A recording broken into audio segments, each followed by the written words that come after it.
भगवान शिव को कैसे मिला तीसरा नेत्र? महादेव ने बताया था माता पार्वती को इसका रहस्य। मान्यता है कि जब जब भोलेनाथ रौद्र स्वरूप में आते हैं और सृष्टि विनाश की ओर बढ़ती है, तब तब भोलेनाथ की तीसरी आंख खुलती है। लेकिन त्रिलोचन को ये तीसरा नेत्र कैसे और क्यों मिला, आइए जानते हैं। देवों के देव महादेव को जगत का पालनकर्ता कहा जाता है, जिन्हें खुश करना सबसे आसान है।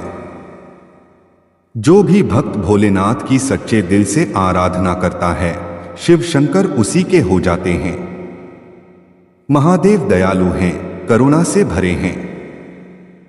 लेकिन भोलेनाथ एक और रूप भी है। जब वह रौद्र स्वरूप में आते हैं तो पूरी सृष्टि में हाहाकार मच जाता है। उनके इसी स्वरूप के चलते उन्हें रुद्र के नाम से भी जाना जाता है। जब भी भगवान रौद्र स्वरूप में आते हैं तो उनकी तीसरी आंख खुलती है।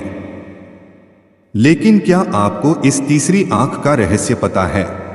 इस श्रावण मास में आइए जानते हैं कि आखिर भोलेनाथ को ये तीसरी आंख कैसे मिली और इसका रहस्य क्या है। शास्त्रों के मुताबिक जब जब सृष्टि पर संकट आता है, अत्याचार बढ़ता है, विनाश करीब आता है, तब तब भोलेनाथ की तीसरी आंख खुलती है। इस दौरान भोलेनाथ अपने रौद्र स्वरूप में होते हैं।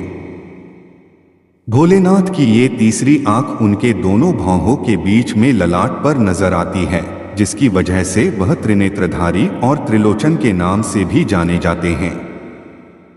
कहा जाता है कि अपनी तीसरी आंख से महादेव वो सब कुछ देख सकते हैं। महादेव का तीसरा नेत्र क्या देता है संकेत? उनके तीनों नेत्रों में भूतकाल, वर्तमान और भविष्य समाया हुआ है। मान्यताओं के मुताबिक ये तीन नेत्र स्वर्गलोक, मृत्युलोक और पाताल लोक भी दर्शाते हैं। महादेव की तीसरी आंख एक खास संकेत भी देती है। मान्यता है कि भोलेनाथ जब जब अपना तीसरा नेत्र खोलते हैं, तब तब नए युग का सूत्रपात होता है।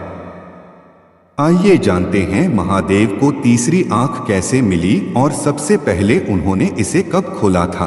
कैसे मिली महादेव को तीसरी आंख? मान्यताओं के मुताबिक भगवान शिव हिमालय पर्वत पर एक सभा का आयोजन कर रहे थे। तभी अचानक माता पार्वती वहां पहुंची और शिव जी की दोनों आंखों पर हाथ रख दिया। ऐसा करते ही पूरी सृष्टि में अंधेरा छा गया। सूर्य की रोशनी खत्म हो गई और चारों ओर हाहाकार मच गया।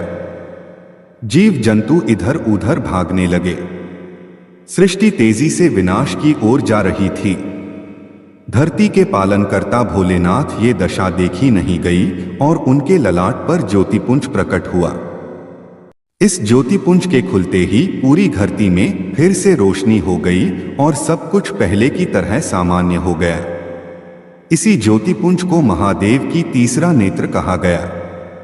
बाद में माता पार्वती ने जब भोलेनाथ से तीसरे नेत्र का रहस्य पूछा तो उन्होंने बताया कि उनके नेत्र जगत के पालनहार हैं।